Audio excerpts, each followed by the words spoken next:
ಕರ್ನಾಟಕ ಸರ್ಕಾರ ಪತನವಾಗುತ್ತೆ ಎಂಬ ವದಂತಿಗೆ ಅಥವಾ ಮಹಾರಾಷ್ಟ್ರ ಸಿಎಂ ಹೇಳಿಕೆ ವಿಚಾರಕ್ಕೆ ಉತ್ತರ ಕೊಟ್ಟಿದ್ದಾರೆ. ಸರ್ಕಾರದ ಪತನ ಬಗ್ಗೆ ಒಂದು ವರ್ಷದಿಂದಲೂ ಕೂಡ ಮಾತನಾಡ್ತಾ ಇದ್ದಾರೆ. ಮಹಾರಾಷ್ಟ್ರದ ಸಿಎಂ ಮೊದಲು ತಮ್ಮ ಸರ್ಕಾರವನ್ನು ಉಳಿಸಿಕೊಳ್ಳಿ. ಮಹಾರಾಷ್ಟ್ರ ಸಿಎಂ ಏಕನಾಥ್ ಶಿಂಧೆಗೆ ಸಿದ್ದರಾಮಯ್ಯ ತಿರುಗೇಟು ಕೊಟ್ಟಿದ್ದಾರೆ. ನಮ್ಮಲ್ಲಿ ಒಳ ಜಗಳ ಇಲ್ಲ, ಜಗಳ ಇದ್ದರೆ ತಾನೇ ಬೀಳೋದು, ಜಗಳ ಇದ್ದಿದ್ರೆ ತಾನೇ ಚುನಾವಣೆಯಲ್ಲಿ ಒಟ್ಟೊಟ್ಟಾಗಿ ನಾವು ಕೆಲಸ ಮಾಡಲಿಕ್ಕೆ ಆಗ್ತಿತ್ತಾ ಅಂತ ಹೇಳಿ ಮರುಪ್ರಶ್ನೆ ಕೇಳಿದ್ದಾರೆ. ಒಂದು ವರ್ಷದಿಂದ ಹೇಳ್ತಲೇ ಇದ್ದಾರೆ. ಸದ್ಯ ಅವ್ರ ಸರ್ಕಾರ ಉಳಿಸ್ಕೊಂಡ್ರೆ ಸಾಕಾಗಿದೆ. ಅವ್ರಿಗೆ ಶಿಂದೆ ಆಗಿದೆಯಲ್ಲ, ಅವ್ರು ಮಹಾರಾಷ್ಟ್ರ ಚೀಫ್ ಮಿನಿಸ್ಟರ್. ನಮ್ ಸರ್ಕಾರದ ಬಗ್ಗೆ ಮಾತಾಡೋದ್ರ ಬದಲು ಅವ್ರ ಸರ್ಕಾರ ಉಳಿಸ್ಕೊಳ್ಲಿಕ್ಕೆ ನಮ್ಮಲ್ಲಿ ಎಲ್ಲಿ ಜಗಳ ಇದೆ?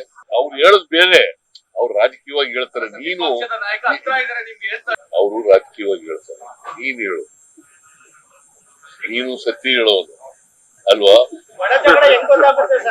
ಸತ್ಯ ಹೇಳಯ್ಯ. ನಮ್ಮಲ್ಲಿ ಒಳ ಜಗಳ ಇದೆಯಾ? ಎಲ್ಲಿ ಒಳ ಜಗಳ ಇದೆ?